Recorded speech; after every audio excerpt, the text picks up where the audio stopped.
irrevogáveis. Os obsessores um dia haverão de escalar as culminâncias da espiritualidade, abraçados às suas vítimas. Os nossos adversários de hoje ser-nos-ão grandes benfeitores de amanhã, os que nos acusam e caluniam advogar-nos-ão a causa mais tarde. Abraçando-nos paternalmente e osculando-nos as faces, à semelhança do hábito dos primeiros seguidores do Evangelho no mundo, irmão José teceu as suas últimas considerações ao Odilon e partiu. Eu me sentia de espírito enlevado. As palavras do venerável benfeitor haviam-me penetrado no ar com acento circunflexo mago do ser. De fato, quanto tempo perdido e quanta inutilidade! Eu nunca cogitara de amar os meus desafetos. No fundo, chegava a desejar que alguma coisa de ruim lhes acontecesse. Eu não tinha coragem de agredi-los pessoalmente, mas vivia torcendo para que Deus lhes desse o pago. Alegrava-me quando, porventura, uma notícia me informasse que estivessem enfrentando dificuldades. Afinal, eu estava do lado da verdade, não eles. Dirigindo-se a nós, Odilon ponderou: procuremos nos preparar.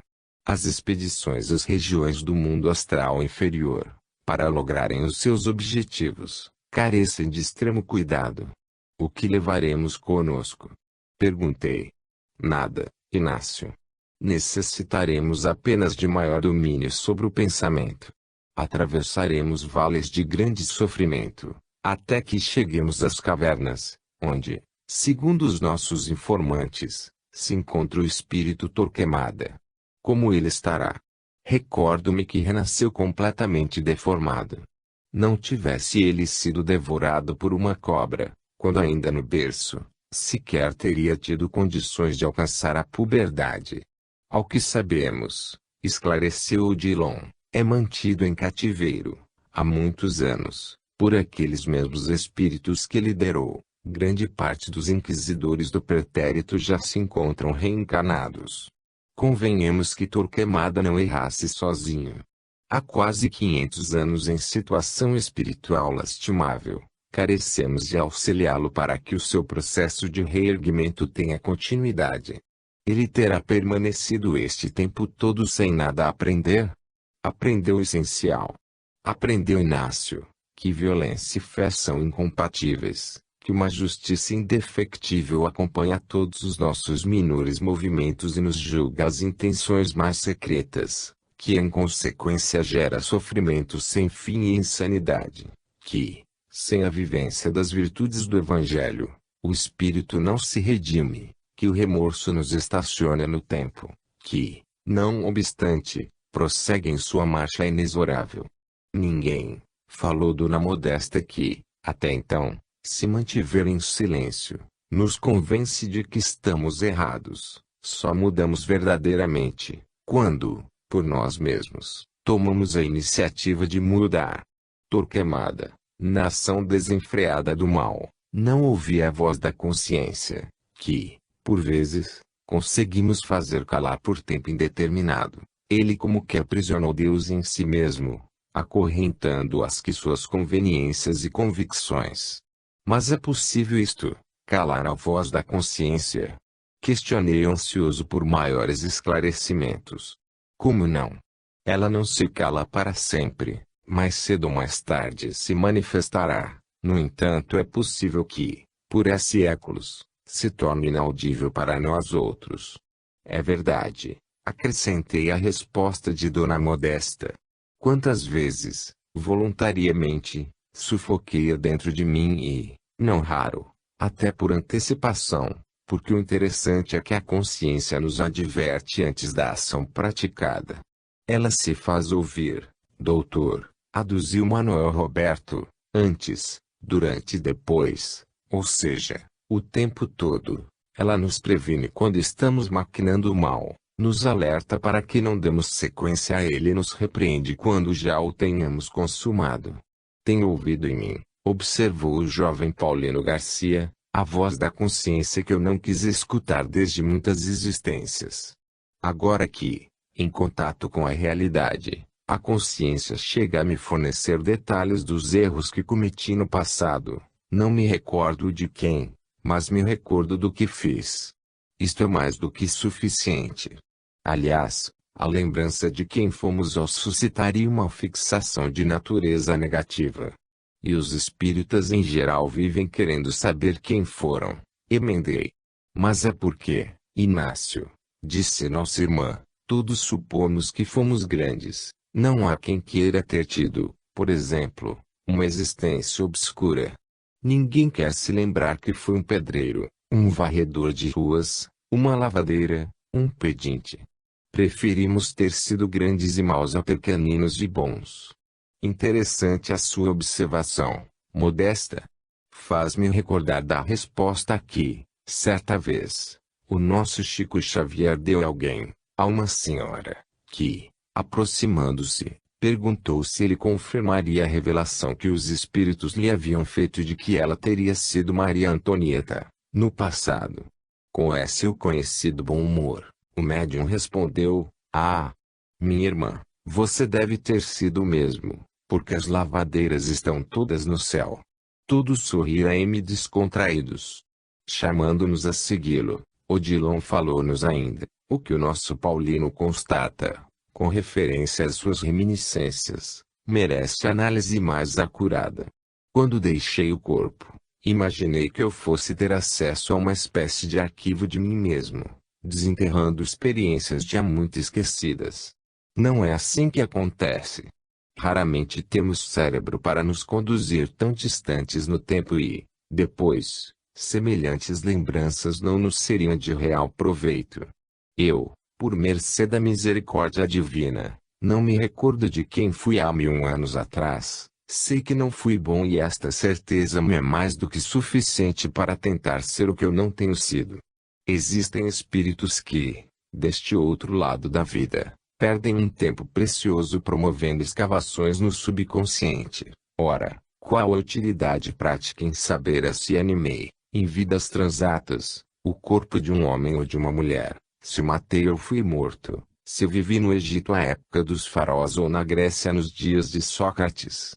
Alguns se perturbam tanto com isto, que, inclusive, querem saber a espécie de animal de que lhes provém o princípio espiritual. Não queiramos, com relação ao passado, avançar além de nossas tendências e inclinações. Esquecimento. Odilon, falei com o companheiro, você tocou agora num assunto polêmico. O que tem a nos dizer sobre as técnicas que alguns profissionais da área médica, quase todos eles espíritas, têm desenvolvido com base na regressão de memória? Inácio. Cabe-nos respeitar toda iniciativa séria sem interesses subalternos de quantos se lançam às pesquisas de comprovação científica da sobrevivência, mormente daqueles que unem ao tentar propósitos terapêuticos. No entanto, precisamos convir que o terreno seja escorregadio. Raríssimos, os profissionais com habilitação na área. Ultimamente, as chamadas terapias alternativas têm dado margem a muitos abusos, incentivando o fanatismo, através de condutas excessivamente místicas. Mas, em sua opinião, a chamada terapia de vidas passadas pode dar algum resultado. Em certos casos, com medicação correta, pode ser um tratamento coadjuvante, porquanto não será pela simples retomada de consciência do passado que nos reajustaremos no presente. A regressão da memória, no fundo, empreendida sem a devida cautela, pode levar a maiores perturbações. Na maioria das vezes, o paciente que se submete à hipnose apenas tem acesso a lembranças fantasiosas guardadas no subconsciente. O que ele descreve em estado de semitranse não corresponde à realidade de si mesmo. Portanto, mesmo sob indução hipnótica, a personalidade possui mecanismos de defesa em que se oculta. Os que assim procedem de forma indiscriminada, abrindo consultórios e se anunciando como expertos no assunto, a que estão sujeitos. Esses arcarão com as consequências de sua leviandade, por quanto de que nos valeria, se isto nos fosse possível de maneira tão simples e fácil assim, ter acesso às experiências do passado, sem saber o que fazer com elas na presente encarnação? O esquecimento é uma bênção. E, depois, não carecemos de saber quem fomos ou o que fizemos para constatar a indigência espiritual que nos caracteriza. Se não temos o diagnóstico preciso da enfermidade que nos molesta o espírito, a misericórdia divina já nos concedeu um medicamento de ampla aplicação, o trabalho de reconstrução íntima através do amor aos semelhantes. O essencial na leitura de uma obra volumosa é conhecer o seu conteúdo. Jesus resumiu toda a lei e os profetas em apenas um mandamento: amar a Deus acima de todas as coisas e ao próximo como a si mesmo. Quem amar a Deus e ao próximo deterá toda a sabedoria do Antigo e do Novo Testamento, sem que tenha necessidade de conhecer detalhes. Já que estamos no assunto, indagou Paulino, o que o senhor comentaria sobre as práticas de meditação que têm sido introduzidas nas casas espíritas? Estranhas, Paulino, ao corpo da doutrina. A oração deve ser o nosso melhor exercício de introspecção. E as técnicas concernentes ao passe? Insistiu o jovem companheiro. Obsoletas e desnecessárias. Nenhuma delas substituirá ou terá maior eficácia que a da imposição das mãos. O que foge da simplicidade complica, e o que complica não é espiritismo. Com referência aos trabalhos de cura, Dr. Odilon? Inquiriu Manuel Roberto. A transmissão do passe e a magnetização da água, a prece e a tarefa assistencial são as mais genuínas atividades de cura em um centro espírita. O que fugir disto, permitam-me a expressão, é invencionice. Precisamos espiritualizar a cura e não materializá-la, como tem sido feito. A cura real do corpo brota da intimidade celular, se assim para o corpo, porque não deveria ser assim para a alma. Todo o processo de cura passa pela renovação do pensamento. Estudar a doutrina? Foi a minha vez de perguntar. Sem dúvida. As nossas casas espíritas não se devem prestar apenas à prática da mediunidade. A abordagem do plano espiritual é tão somente um detalhe, importante, mas não passa de ser detalhe. A seriedade de um templo espírita se coloca à mostra através de suas tarefas doutrinárias e assistenciais. Quanto mais estudo e mais caridade, mais ligação com o plano superior e, consequentemente, maior credibilidade. A sabatina com Odilon não podia continuar. Respondendo de maneira direta e sucinta, o idôneo companheiro de ideal manifestara com clareza o seu pensamento. De fato, a prática espírita estava carecendo, na Terra, de ser expurgada de tantos elementos estranhos, tudo feito com o objetivo de desviar o homem de seu principal objetivo, a reforma íntima. Despedimo-nos. No outro dia, Alexandre de Jesus, um dos assessores mais dedicados de irmão José, conversaria conosco. Ele já estivera na região das cavernas, ele, Odilon e Paulino Garcia, e poderia colaborar conosco nas diretrizes a serem traçadas. Aproveitei o resto da tarde que me sobrara e fui ao pavilhão. Em lá chegando, encontrei Lindor eufórico. Lembram-se dele? O irmão que tivera uma experiência homossexual na reencarnação e que servia agora na condição de enfermeiro, além da morte. O que houve, Lindor? Brinquei. Vi o pássaro azul. Vi, doutor Inácio. Vi, respondeu-me sem conter a alegria que lhe tomava o espírito. Vou reencarnar. Vai? Indaguei deveras surpreso. Vou, consegui, retrucou, contando-me detalhes.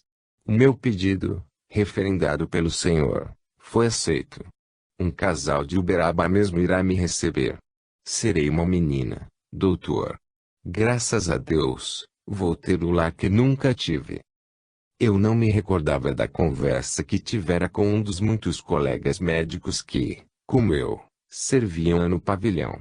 Especialista em assuntos concernentes à reencarnação, eu intercedera por Lindor, destacando-lhe os méritos do irmão que conhecera no mundo, jovem trabalhador e honesto que, infelizmente, se perdera nos descaminhos da vida. Ora, pilharei, então você finalmente será o que tanto se esforçou para ser, sem que nunca o fosse? Uma mulher. Poderei ser mãe, doutor, e ter um marido. Você será fiel desta vez, Lindor? É claro. Deus me livre de sofrer o que sofri tudo de novo. Emendei-me. Serei filha de pais pobres e trabalharei para auxiliá-los. O senhor sabe que trabalho eu nunca recusei. Sei cozinhar muito bem, costurar, decorar ambientes. E quem irá se casar com você? Perguntei, querendo ir a fundo à questão. Não sei se vai dar certo, mas, se der, será o Antônio José. Digo-lhes que, se ainda estivesse fumando, o cigarro, o charuto ou o cachimbo me teria caído da boca entreaberta. O quê? Exclamei. O Antônio José? Bem que eu andava desconfiado de vocês dois. Por onde é que anda ele? Já está se preparando, doutor. Ele seguirá 2 anos antes de mim. Não dá para casar com um homem mais velho, não é? Não sei, não me comprometa, respondi, arrancando de Lindor uma gargalhada. Comentário à margem: é possível que nos companheiros espíritas mais conservadores ou, expressando-me melhor, puritanos, o caso de Lindor venha causar constrangimento. Digo-lhes, porém, que em meus mais de 50 anos à frente do sanatório sempre me intrigou do ponto de vista espiritual, a situação dos nossos irmãos homossexuais. Conheci dezenas deles e, excetuando-se os problemas obsessivos que os atormentava tinha a maioria boa formação moral e revelava sentimentos que eu próprio estava longe de possuir. De quando em quando, a certa distância, eu acompanhava a discussão fomentada por alguns confrades, discussão que, não raro, extrapolava para a imprensa espírita, se era válida, ou não, a participação dos homossexuais nas tarefas doutrinárias, mormente no exercício da mediunidade. Afirmo, sem qualquer receio de crítica, que os melhores médiuns que conheci, os mais sensíveis, depois evidentemente das mulheres, foram os homens com a alma feminina. Não me cabe agora, no que me proponho nestas anotações, fornecer explicações que, em verdade, ainda não possuo a respeito do que digo. Esperemos que Freud reencarne favorecido pelo conhecimento da reencarnação, lance novas luzes no complexo da alma humana. O certo é que Lindor estava feliz, porque teria oportunidade de acertar-se, ganhando um corpo em harmonia com a sua vida psicológica. Os dois amigos com os quais convivi no além, durante tanto tempo, haveriam, juntos, de se esforçar para se redimirem de seus equívocos. Para a lei divina, não há problema sem solução. Quase sempre, e isto eu sempre soube, o de que mais necessitamos está à nossa volta. Rematando a minha conversa com Lindor, ainda obtive dele a informação de que 3 outros espíritos em processo de reajuste seriam recebidos por ele e Antônio José na condição de filhos. Doentes com os quais ambos haviam se afinizado durante a sua permanência naquela instituição hospitalar que nos abrigava. Teremos 3 filhos, explicou-me Lindor. Os amigos espirituais se dispuseram a cooperar conosco, desde, é claro, que nos decidíssemos a cooperar com outros. Comigo não há problema algum, sei que somos todos os irmãos e, na situação em que eu e Antônio José nos encontramos, não podemos cultivar preferências. Não me importa que eles tenham problemas. Quem não os tem, principalmente os de origem mental. Lindor se referia a uma grande verdade. Desde muito, na condição de médico, eu chegava à conclusão que o desequilíbrio psíquico era tão somente uma questão de gradação, uns eram menos e os outros eram mais loucos. Aliás, eu tinha como certo que imperfeição espiritual era uma doença, e uma doença grave. Para mim, buscar o aperfeiçoamento significava, sobretudo, lutar pela sanidade. Os desajustados estavam em toda parte e não necessariamente, nos hospitais psiquiátricos. Os mais perigosos estavam nas ruas, passando por sãos. Hitler era um exemplo clássico, para não me referir a alguns políticos da vida nacional. Quantos papas, ao ocuparem o trono atribuído a São Pedro, Que injustiça, meu Deus, com esse apóstolo, haviam sido completamente insanos. Percebi que, passando certo tempo sem me avistar com Lindor, o seu corpo espiritual sofria lenta transfiguração, com exceção dos cabelos e dos seios, que ainda continuavam sem alteração. Em quase tudo ele já era uma mulher. A sonoridade da voz, os gestos delicados, que, diga-se de passagem, nele sempre foram marcantes, os quadris desenvolvidos, o olhar terno, as maçãs do rosto mais afiladas. A prosseguir naquela transformação, no espaço de 2 anos, ninguém diria que Lindor teria um dia sido homem, ou seja, ocupado um corpo na terra que o induzira a tantos conflitos existenciais. Querendo saber mais um pouco sobre Antônio José, indaguei a respeito da predisposição do companheiro em aceitar aquela situação. Ele está ótimo, doutor, respondeu o amigo. Conversamos muito e, inclusive, frequentamos muitas aulas aqui mesmo, que nos ensinam a separar o sexo do corpo, cursos que objetivam em nos fazer enxergar na condição de espíritos que somos, espíritos em evolução, para quais os órgãos sexuais não passam de meros apêndices. E como ele está em relação à violência que sofreu? Perguntei, recordando-me de que Antônio José, em sua última roupagem física, havia sido castrado. Melhorando, talvez, devido à sua excessiva fixação no caso, ele venha a ter problemas relacionados à impotência, mas eu saberei como lidar com a questão. Especializei-me, não é, doutor? A ironia de Lindor, que lhe brotara de forma espontânea, mais uma vez me levava a refletir na sabedoria do Criador. De fato, aqueles dois haveriam de se completar, o que faltasse em um, o outro teria para oferecer. Além do mais, seremos espíritas, enfatizou o ex-cozinheiro, que, nos últimos dias do desatino kármico, fora bater às portas do sanatório. Seremos espíritas e médiuns. Conhecermos-nos, ainda jovens, dentro de uma casa espírita. Eu serei médium de incorporação e o Antônio José, doutrinador. Sem comentar nada, fiquei pensando em quantos casais se conhecem assim, nas tarefas doutrinárias, nas quais confrades desavisados os passam a ter a conta de espíritos missionários. Quanto fanatismo ainda nos espíritas. Não raro, incensam tantos companheiros iniciantes, que acabam por facilitar-lhes a queda. Digo-lhes, sem receio de estar errando, a esmagadora maioria dos espíritas são entidades que delinquiram. Agora, na condição de espírito livre, eu posso enxergá-los melhor por debaixo da batina, ops, por debaixo das vestes.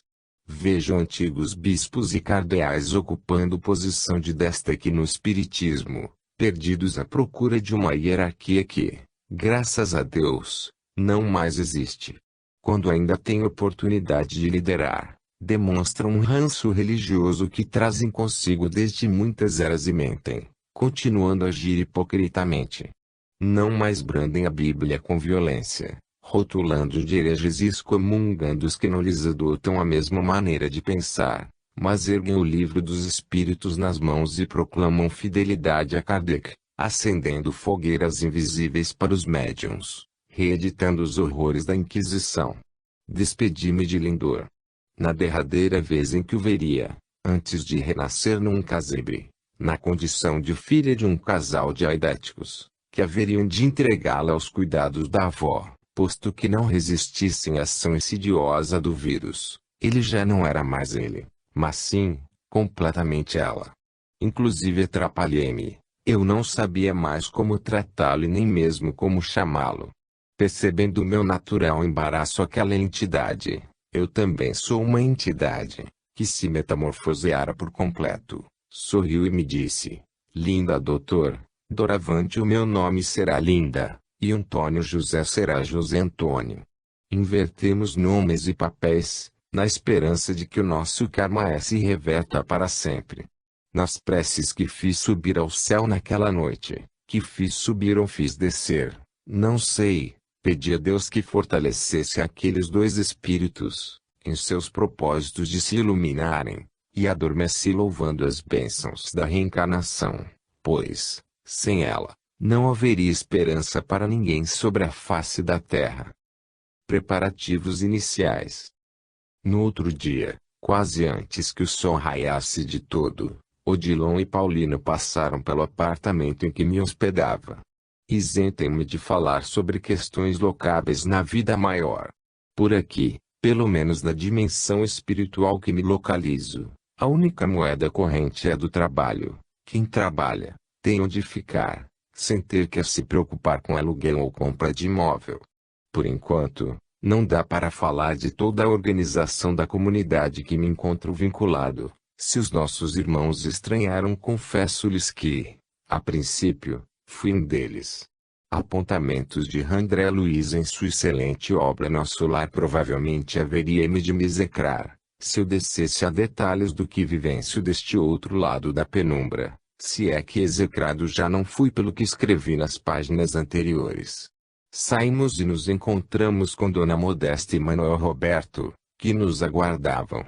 Diversos espíritos passavam por nós, sem sequer suspeitar dos nossos planos, cada qual caminha em busca do seu objetivo.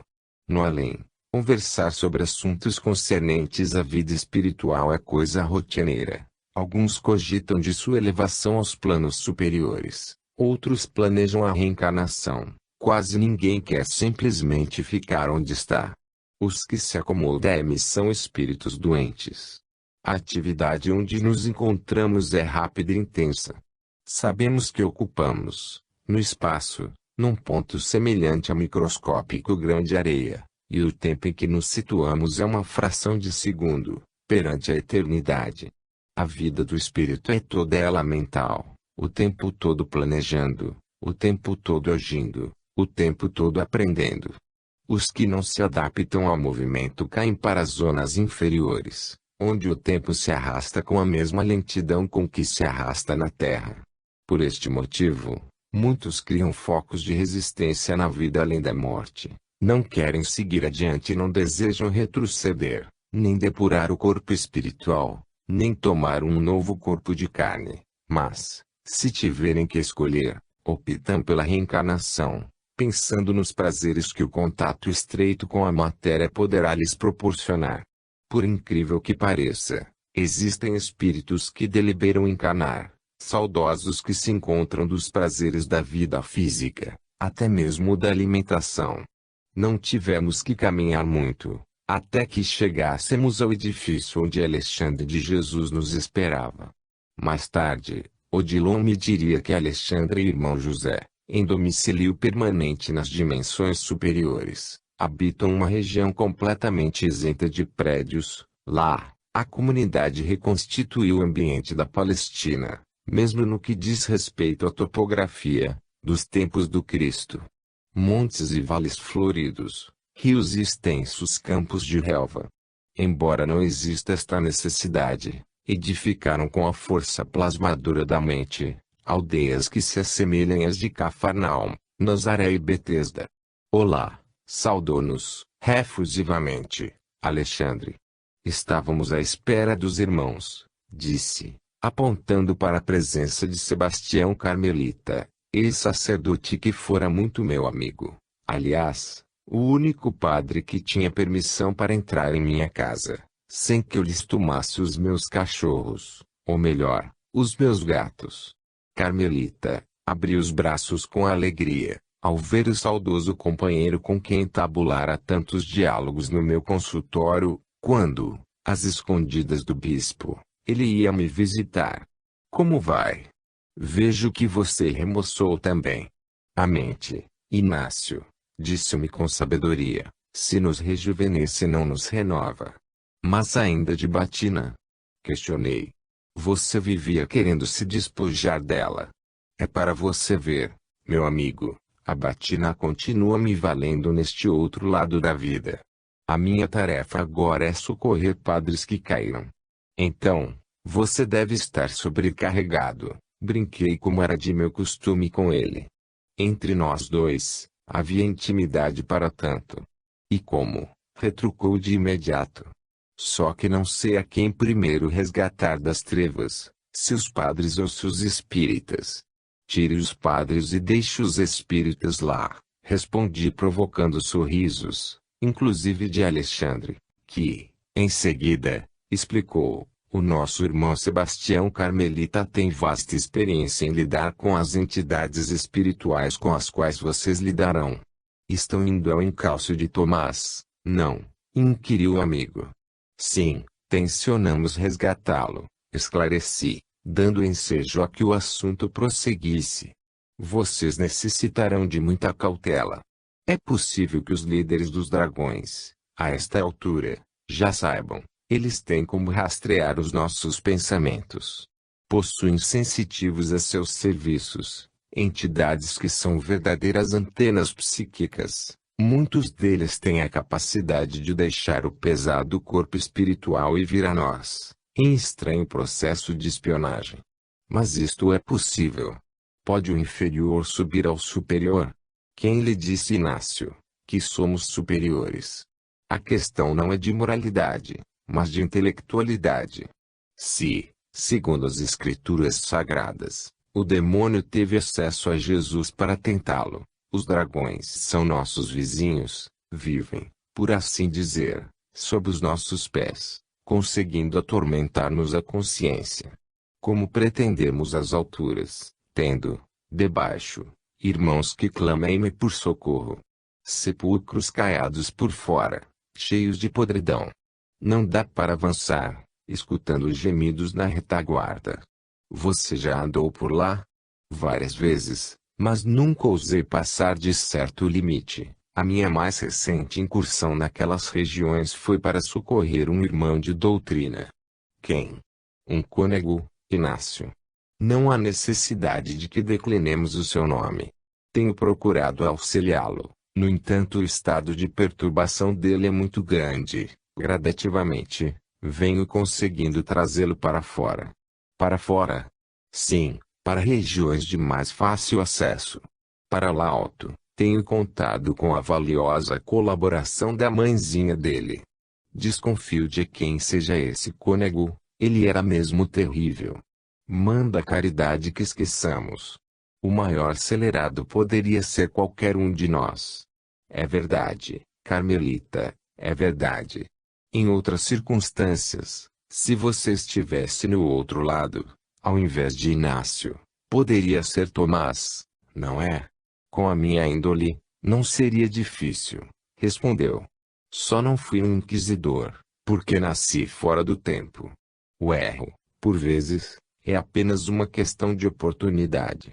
O erro quando é certo. Justo. É tênue e frágil a linha que separa o santo do pecador.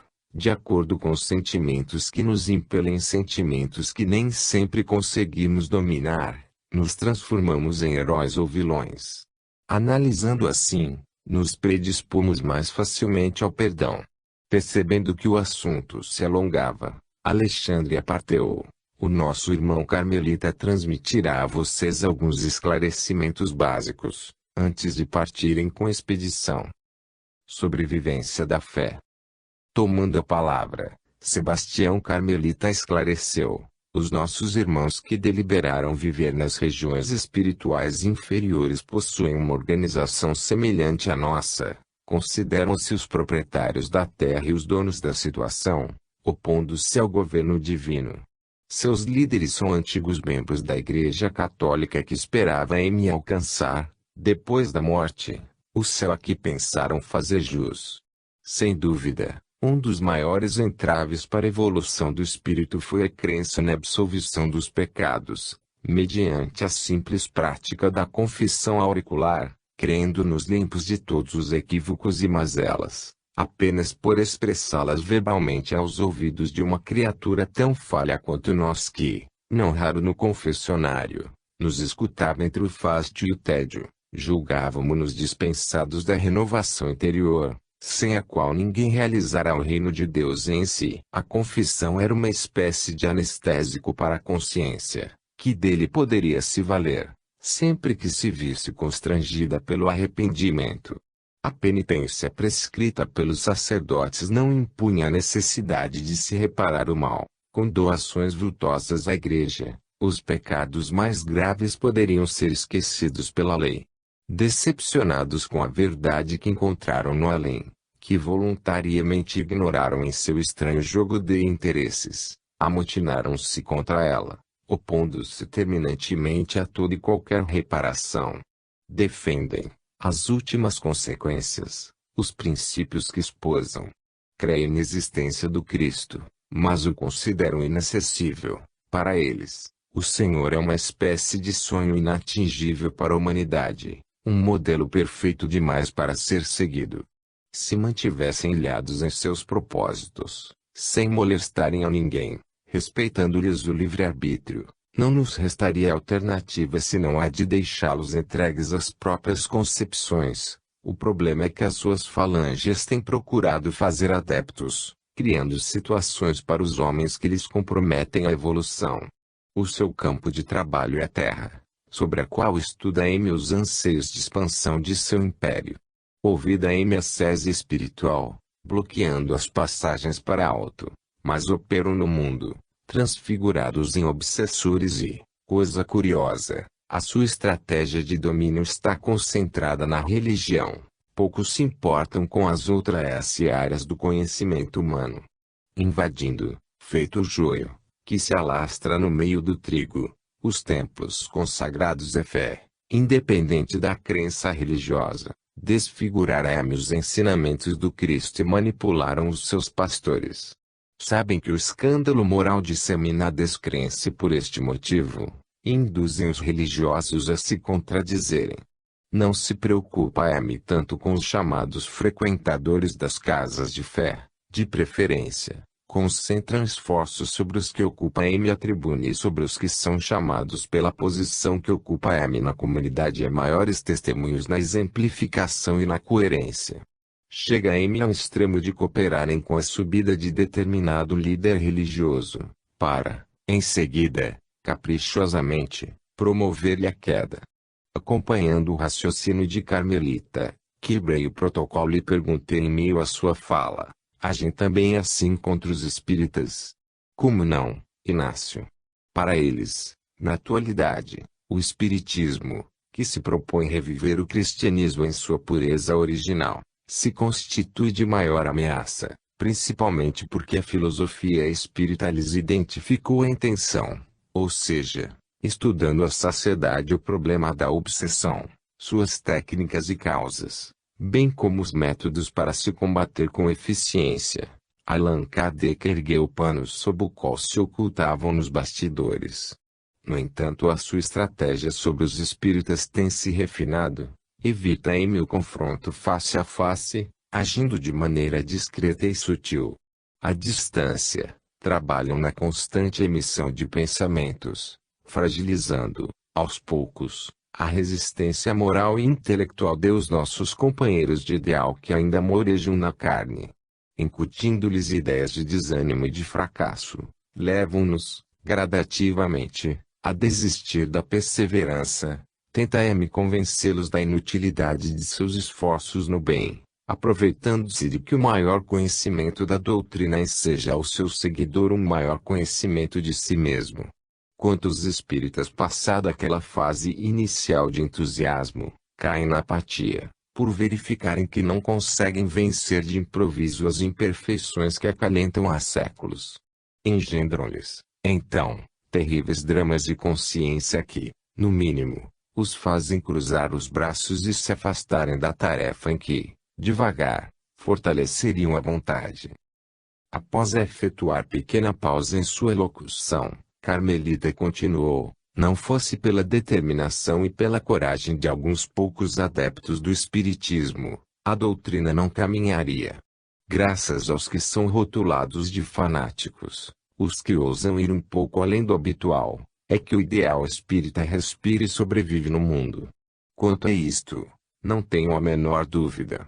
Se não contássemos com os que, inclusive, se prejudicam profissionalmente e, por vezes, sacrificam mesmo a tranquilidade da própria vida familiar, A fé raciocinada não fermentaria e não seria o pão com que tem se apresentado a fome de consolo e de esclarecimento da multidão faminta. O determinismo no trabalho do bem cria uma espécie de couraça contra o assédio das entidades infelizes que procura manobrar o ânimo de quantos se revelam bem-intencionados. Mas o que acontece se não os atingem diretamente?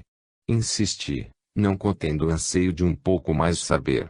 É o que você mesmo, Inácio, se cansou de dizer em seus escritos e de ver no cotidiano do sanatório. Procuram alcançá-los através dos familiares aos quais devota M particular afeto.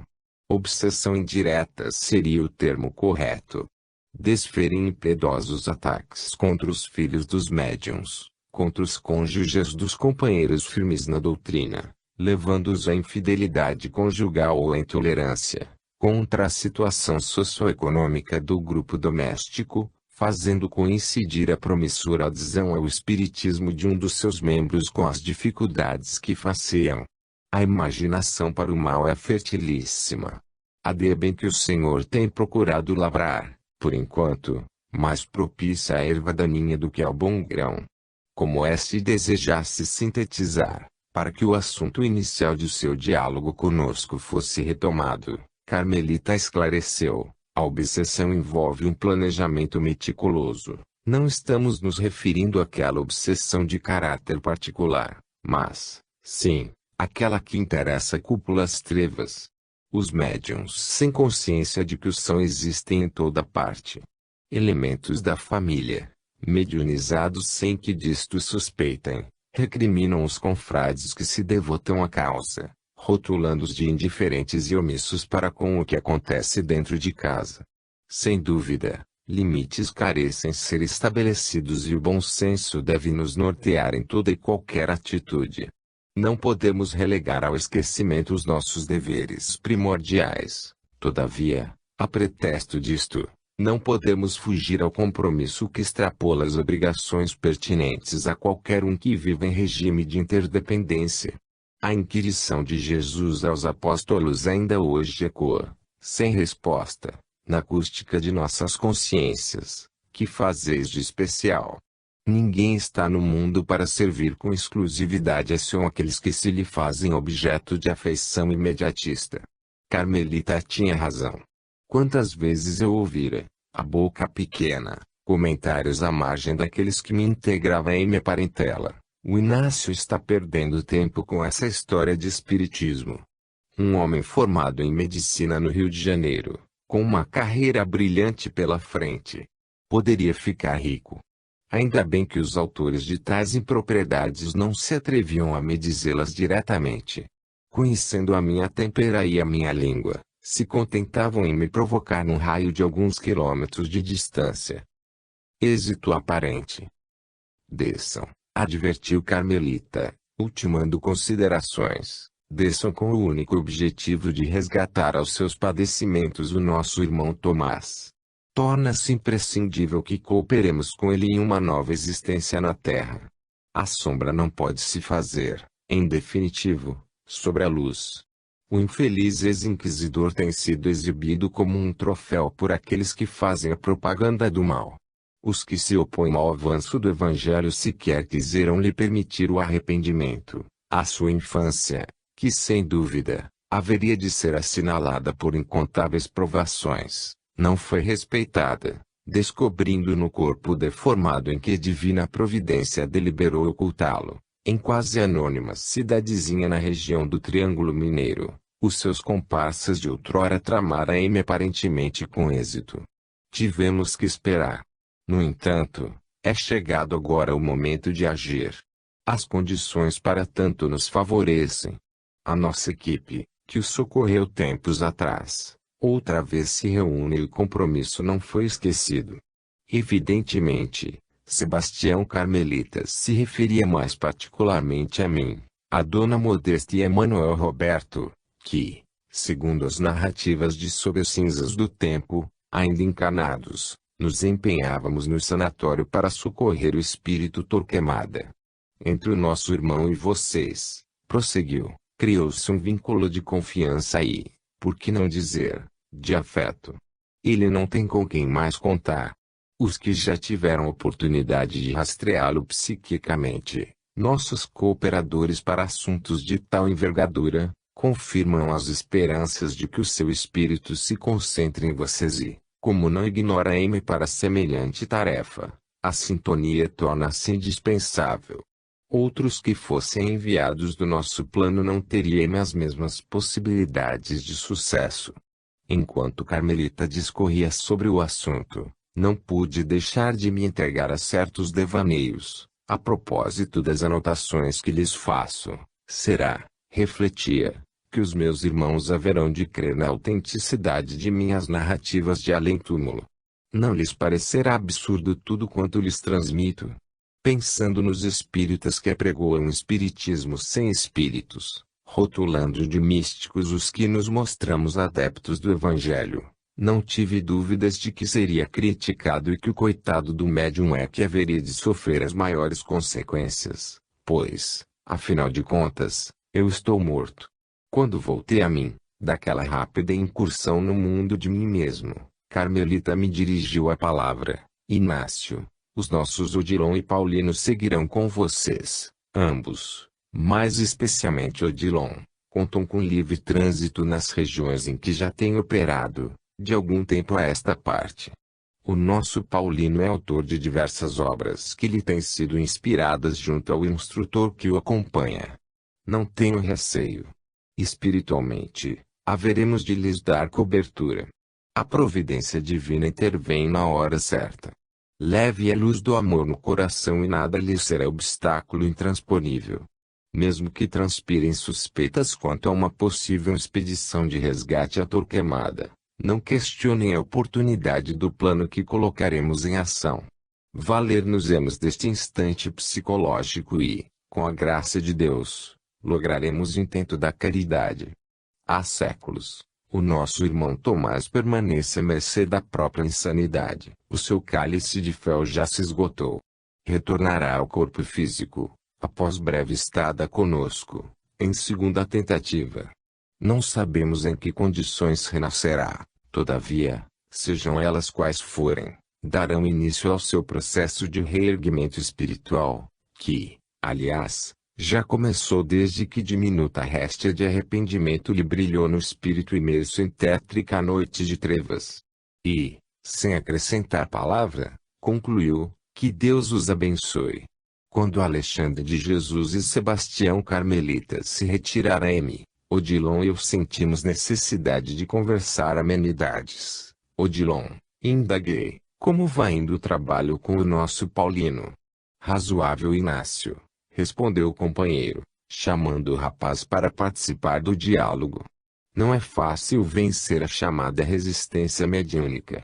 Eu também tenho pensado em escrever alguma coisa. Quem sabe futuramente, poderia me valer do mesmo médium, não é? Sem ciúmes, Inácio. Ele é todo seu. Ser médium é difícil, mas ser, digamos, espírito mensageiro é muito mais complexo. A gente se sente frustrado, disse Paulino, mas solto. Mediunidade depende de muita coisa. Inclusive da saúde do médium, completou Odilon. O médium tem que ter saúde. Tem e não tem, frisou o companheiro, que, em matéria de mediunidade, me dava a impressão de saber tudo. Médium com muita saúde não quer saber de nada. Médium, Inácio, inclusive, tem que ser dotado de boas narinas. Boas narinas? Perguntei, sorrindo. O que tem a ver o nariz com mediunidade? O médium precisa respirar bem, facilitando a oxigenação das células do cérebro. Médium com ventilação deficiente traz o cérebro obnubilado. Neste sentido, alimentação. Não me deixando concluir o raciocínio, Odilon explicou, tudo. Alimentação, horas de sono, disposição física, humor, meio ambiente. O corpo é o veículo do médium, tal ao qual ele próprio se submete. Tudo que lhe afeta o físico e, é claro, a mente, interfere na produção mediúnica. Quando procuramos um médium, Inácio, prosseguiu o instrutor, Com finalidade de trabalho contínuo, examinamos as suas possibilidades e, a partir delas, é que traçamos o nosso plano de ação. E o Paulino, tem se adaptado bem? Sim, respondeu meu rapaz com perspicácia. Para não reclamar muito, eu me coloco na posição dele, do médium que me serve de instrumento. Sinceramente, eu não creio que faria melhor. Com a metade das lutas dele, eu imitaria avestruz. O seu pensamento flui com facilidade relativa. Contato mediúnico com os encarnados requer paciência por parte dos desencarnados. Paciência é coisa que me é escassa, sentenciei. Pois trate de adquiri-la, Inácio, caso contrário, nada feito. Não raro, para a transmissão de uma simples frase, é necessário repensar-lhe diversas vezes.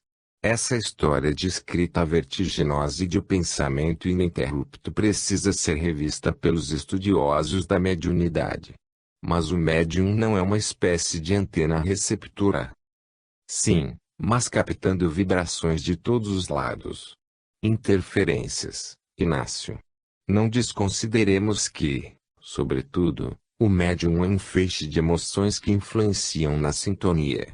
Quer dizer que, se eu for tentar escrever por um médium, você terá que rascunhar o seu pensamento e contentar-se com o resultado final. Às vezes, disse eu mesmo numa página mediúnica qualquer, só o nome. Pelo que você está me dizendo e pela maneira com que me estão animando, já é muito.